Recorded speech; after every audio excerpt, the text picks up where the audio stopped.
بسم اللہ الرحمن الرحیم۔ دنیا کی مثال سائے کی مانند ہے۔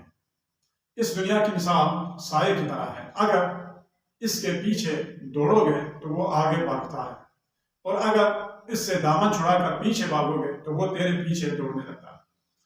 یوں ہی جو اس دنیا کے پیچھے نہیں دوڑتا وہ خود اس کے پیچھے دوڑ کر آتی ہے۔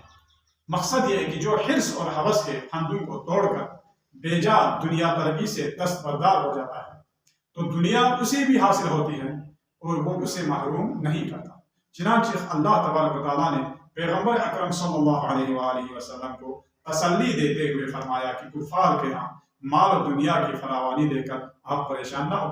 وَلَا تَمُدَّنَّ عَيْنَيْكَ إِلَىٰ مَا مَتَّعْنَا بِهِ أَزْوَاجًا مِّنْهُمْ زَهْرَةَ الْحَيَاةِ الدُّنْيَا لِنَفْتِنَهُمْ فِيهِ وَرِزْقُ رَبِّكَ خَيْرٌ وَأَبْقَىٰ۔ سورہ طٰہٰ آیت نمبر 131 ہے۔ اس میں فرماتے ہیں اے میرے رسول، جو ان میں سے کچھ لوگوں کو دنیا کی اس ذرا سی زندگی کی رونق سے نہال کر دیا ہے تاکہ ہم ان کو اس میں آزمائیں، تم اپنی نظریں ادھر نہ بڑھا اور اس سے تمہارے پروردگار کی روزی اور ثواب کہیں بہتر اور زیادہ پائیدار ہے جو تمہارے لیے آخرت میں رکھے۔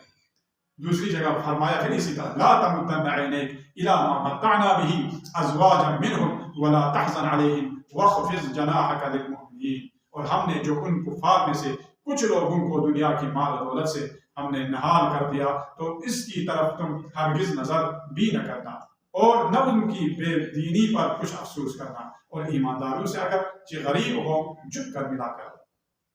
والسلام علیکم ورحمۃ اللہ۔